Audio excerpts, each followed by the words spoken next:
اي شيله شيله.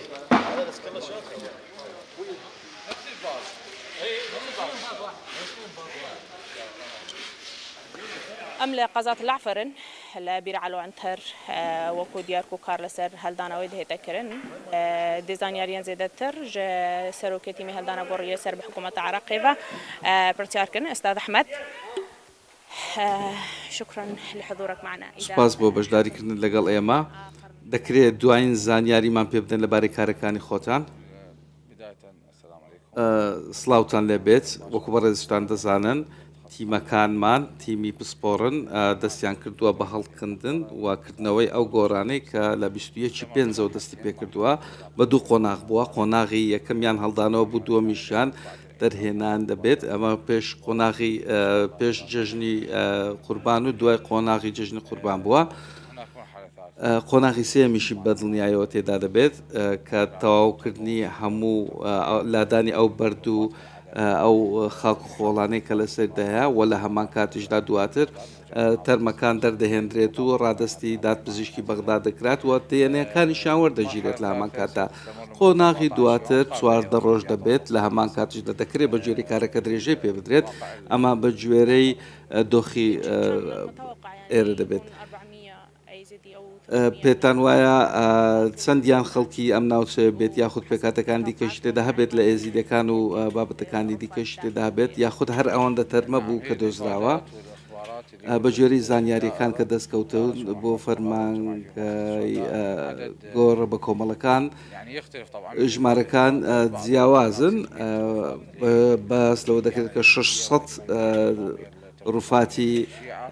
ڕووفاتی ئێزیدەکان و زیاتر لە 200 تورکمانی تێدا هەیە لەم ناوچێدا.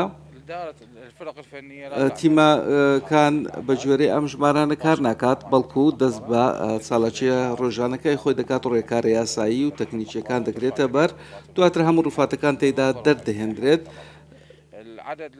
ژمارەکە تاوەکو ئێستا ژمارێکی یەکجار زۆر تێدا هەیە بەوەی کە پێمانگەیشتووە بەوەی کە لە ڕووی کردداریەوە خۆمان دەرمان هێناوە. کارەکان بەردەوام دەبێت تاوەکو دوایین کاتەکان تا دەرهێنانی دوایین ڕووفات و ئەو گومانانەی کە لەو ناوچان دەکرێت کە تێدا دەبێت دواتر ڕادەگەینی کە ژمارەکە چەندە.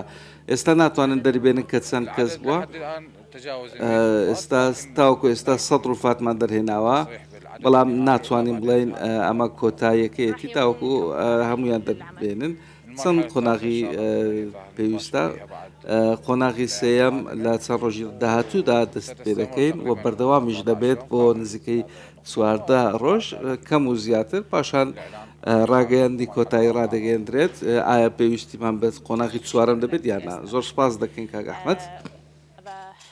داوي زلالكرنا سروكتي من هلدانا قرين بكم يسر بحكومة عراقبة بولسر هلدانا رفاتا كود هاتا بيش بيني كرن لقور شاهد عيانا كو جي 400 حتى 500 ولاتين از دي دنافا في بيريد هاد بناكو مالكوش كرن دقل بيكاتين دن جا خلقي قزات العفرشي كو دهاتا بيش بيني كرن لقور قوتنا خلقة العفر هم شاهد عيانا كو بنزيكي 800 ولاتين قزات العفرشي دنافا بيريد هنا كو هشمارا دقل بيكاتين دي دقهشت نزيكي 1500 حتى 2000 كسان لقور قوتنا خلقي فين عفشي لهتانوها لقور قوتنا سروكتي ميكو بتنه نزيكي 200 رفاتان جنافا بیره هاتینا در اینان کو زیاده ترج هیبک کار لسر دهیتا کردن وکی آماجه پیکریجی کو هفتیا بهجی و کار لسر دهیتا کردن کو دبیتا قونا غاسیه جکار کردن لسر